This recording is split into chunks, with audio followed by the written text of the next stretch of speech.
Bonsoir.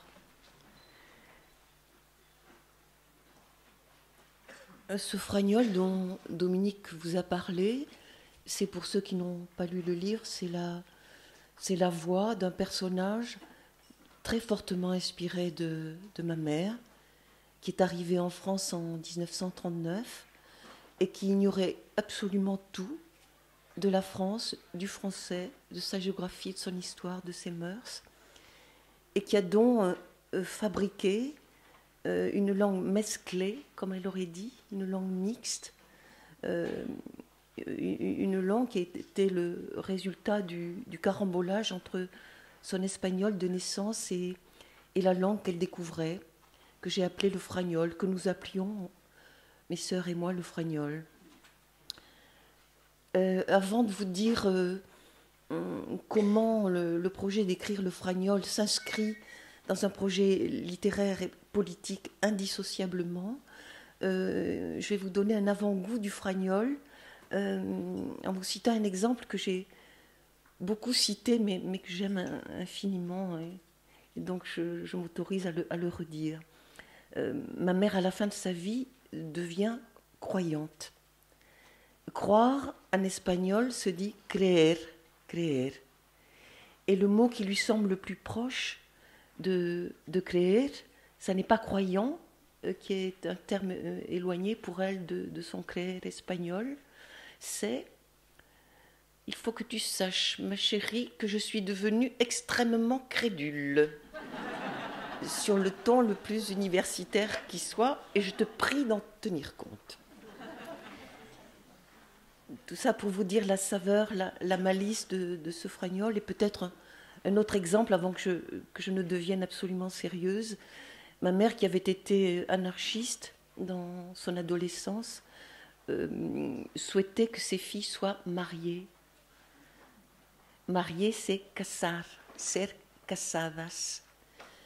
Et avec un ton lyrique absolument dégoulinant, elle nous disait « Mes chéris, ce serait tellement beau, tellement merveilleux que vous soyez casés. » Et donc on voit bien comment le mot crédule ajoute au mot croyance sa part d'ingénuité, de naïveté, mais peut-être de sottise.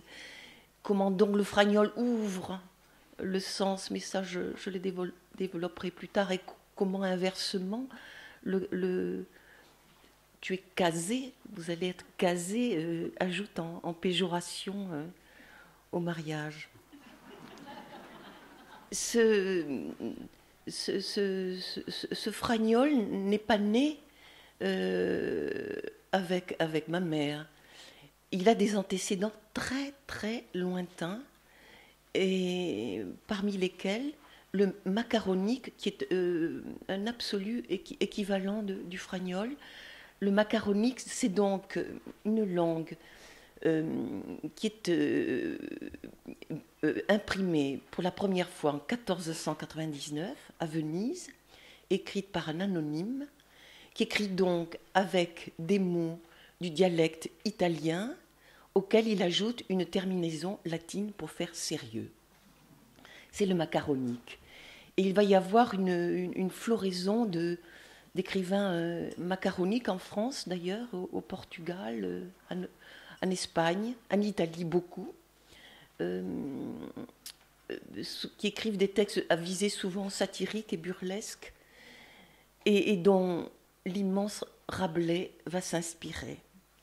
Rabelais, donc, qui va faire mieux ou pire, enfin, c'est selon que cet auteur anonyme qui écrit des macaroniques, des macaronnés, on disait des macaronnés, et qui va faire pire et qui va non seulement emprunter aux dialectes provinciaux, mais emprunter aux langues étrangères, emprunter au latin, emprunter au registre médical, au registre militaire, etc., inventer des mots nouveaux, les tordre. Bref, rendre le macaronique encore plus énorme, peut-être. Il sera son tort, peut-être, le plus grand. c'est d'avoir, comment dire, donné une légalité littéraire à la langue populaire, ce que les théologiens sorbonnards vont prendre très très mal et vont se sentir très attaqués par cette langue. Ils vont d'ailleurs le condamner pour hérésie, comme vous le savez. Rabelais défendait une chose qui lui était chère et de laquelle on s'est tellement éloigné que j'ai envie ce soir de la redire. Il pensait qu'écrire était fait pour réjouir le lecteur, Et j'ai noté cette phrase qui m'amuse et où il s'en prend. Ceci est à destination d'une certaine critique littéraire, n'est-ce pas ?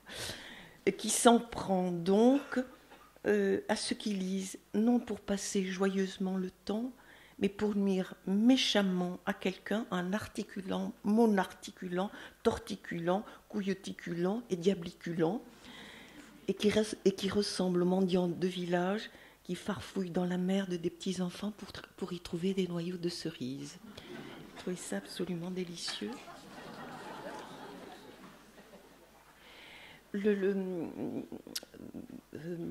Rabelais va inaugurer une saison qu'on a désignée comme baroque. Baroque qui vient du portugais barroco, qui désigne en joaillerie une perle irrégulière.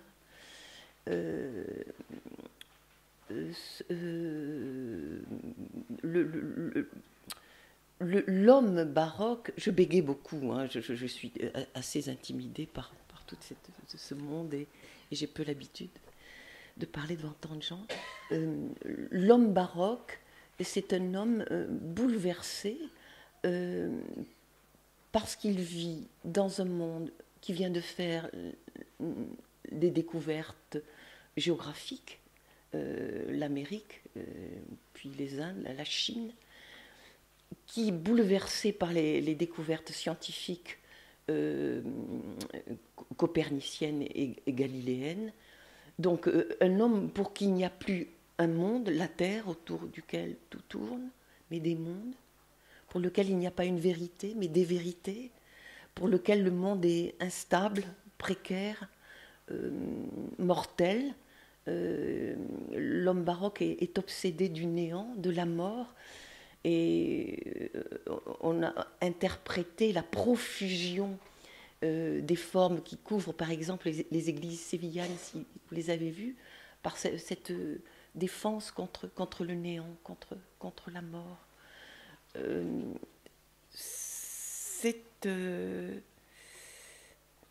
C'est un homme qui vit donc dans un monde qui est pluriel, instable, complexe, contradictoire, un monde qui vit dans un monde qui est en mouvement, et donc là, l'homme baroque déteste la ligne droite, il aime la sinuosité, il aime la liberté, il vient de découvrir qu'il y a des ailleurs, et il ne peut pas concevoir de liberté de pensée qui ne passe par une liberté de la forme, d'où cette floraison d'inventions de formes dans les livres baroques, et notamment moi je connais particulièrement le baroque espagnol, et plus particulièrement celui de Quevedo, qui est un véritable feu d'artifice d'inventions verbales, de néologismes, de registres différents, enfin, baroquissime Góngora. Une hypothèse défendue par certains auteurs, par Céline, je vous en parlerai plus tard, et qui me convainc assez, c'est que en France, ce baroque qui a eu une longue vie en Allemagne, en Espagne, puisque je le connais bien, s'est trouvé stoppé en France dans son élan par l'invention de l'Académie, par Richelieu, 1635, Louis XIII. Il s'agit désormais d'écrire un français qui soit à hauteur de prestige royal, qui soit, comment dire, débarrassé de la souillure populaire, qui soit sous le règne de la raison, de la mesure, de la clarté, de la précision, etc. Je vais peut-être vous lire un des articles de l'Académie française. C'est de fixer la langue française, de lui donner des règles, de la rendre pure et compréhensible par tous. Et ils vont d'ailleurs faire un dictionnaire pour mieux fixer cette langue. Racine, Corneille, Bossuet, Boileau. Et ils vont vouer aux gémonies Rabelais et les baroques qui écrivaient des ordures, des sottises, des plaisanteries. On congédie la polyphonie pour la monophonie. Les allusions au corps sont regardées comme méprisables. La truculence jugée comme une obscénité, etc., etc.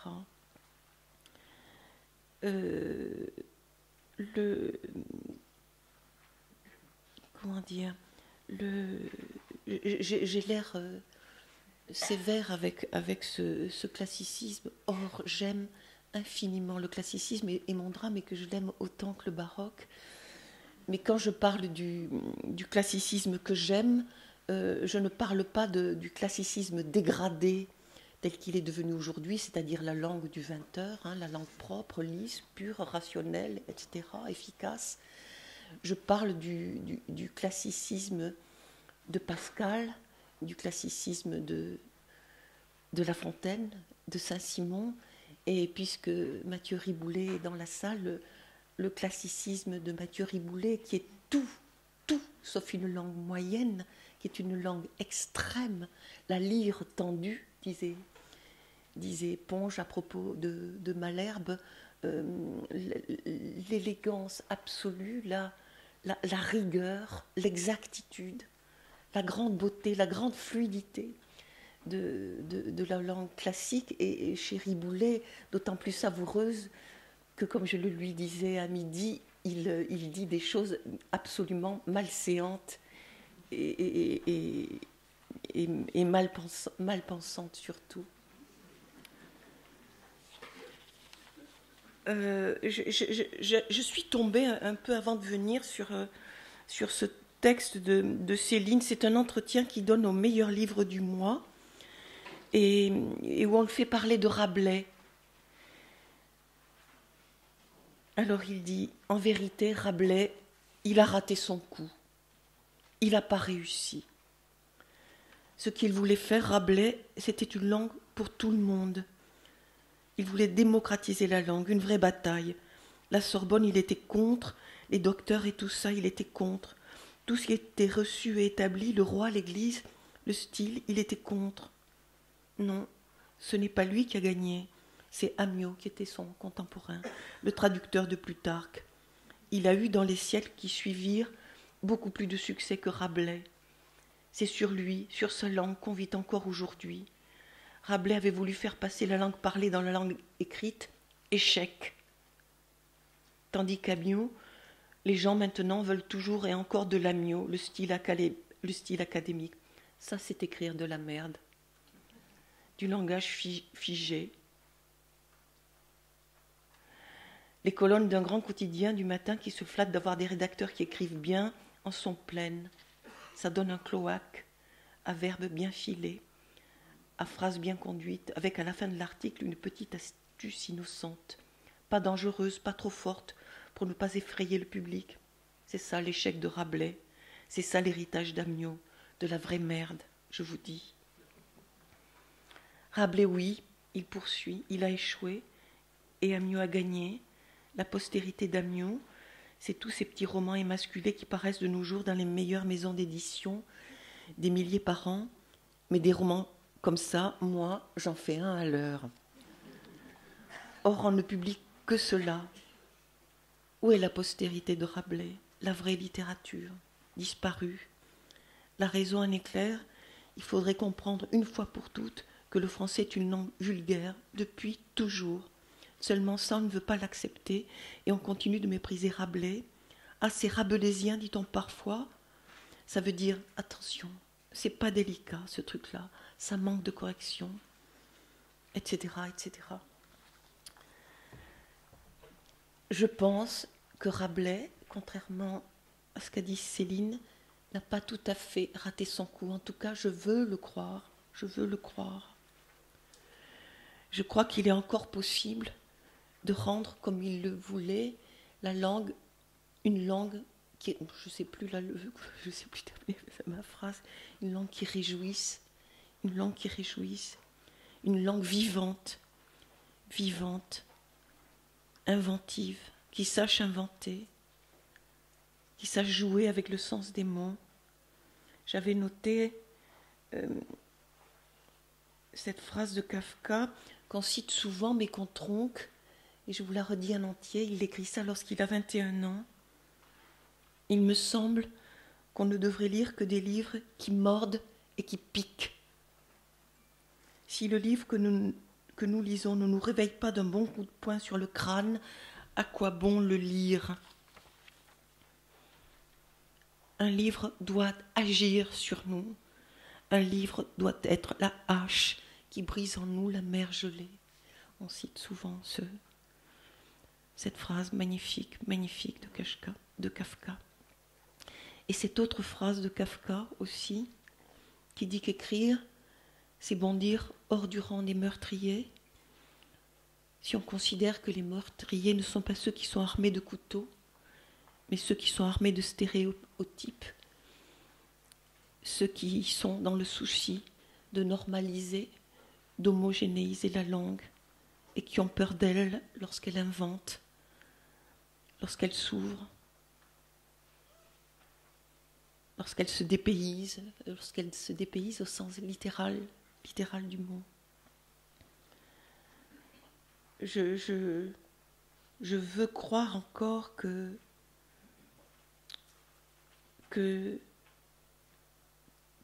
puisse écrire une langue qui nous réconcilie avec le goût du jeu, qui était au principe rabelaisien, qui est au principe de Sterne aussi, et une langue qui confirme ce que Gada, que Olivier citait tout à l'heure, Carlo Emilio Gada, que je vous exhorte à lire, baroquissime, écrivain italien, qui a dû mourir dans les années 70-80, je crois, qui n'a cessé de dire que la langue se renouvelait toujours par le peuple et non par l'académisme culturel et littéraire qui tend à le codifier et l'institutionnaliser.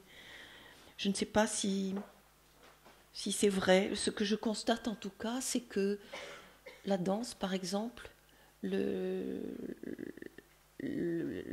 arts plastiques, le cinéma, empruntent beaucoup à la culture des rues, et que la littérature a du mal encore, en tout cas en France, je trouve, avec ça. Elle préfère le classicisme moyen et non pas le classicisme dont j'ai parlé tout à l'heure et dont j'ai oublié de dire l'essentiel, c'est qu'il sonnait pour moi comme une langue étrangère au même titre que le baroque et que le fragnol. Alors je vous dis que je crois et que je veux croire qu'il existe encore une langue vivante qui nous rende vivants, qui nous envoie son poing dans le crâne, comme disait Kafka. Mais j'ai de temps en temps quelques doutes parce que les réactions pour pas pleurer, pour la petite audace, la minuscule audace que j'avais essayé avec l'aval de mon éditeur de faire dans Pas pleurer, c'est-à-dire de ne pas traduire, par exemple, ni le fragnol ni l'espagnol, nous a valu un courrier incroyable, comme si le devoir de clarté de notre société communicationnelle était non seulement une obligation, mais un devoir. Il fallait être transparent, il fallait être explicite, il fallait traduire absolument l'espagnol, il fallait ne pas oublier la particule négative ne devant pas pleurer, on m'a dit ça à Montpellier. Si. Voilà, façon de dire aussi que je crois encore qu'on peut écrire une langue comment dire, qui supporte l'énigme, qui supporte le mystère et l'opacité dont Góngora, poète baroque silanais, avait abusé. Cette opacité qui est celle du Bartleby, sur lesquels les philosophes n'ont cessé de réfléchir, cette opacité, cette incompréhensible qui ne cesse pas d'être, non pas qu'il faille cultiver évidemment cet incompréhensible, mais qu'il faille lui laisser sa part. Ben, je ne sais pas quoi dire d'autre sur le Fragnol. J'ai tenu le temps qu'il fallait. Non, je suis allée très vite. Je suis allée trop vite.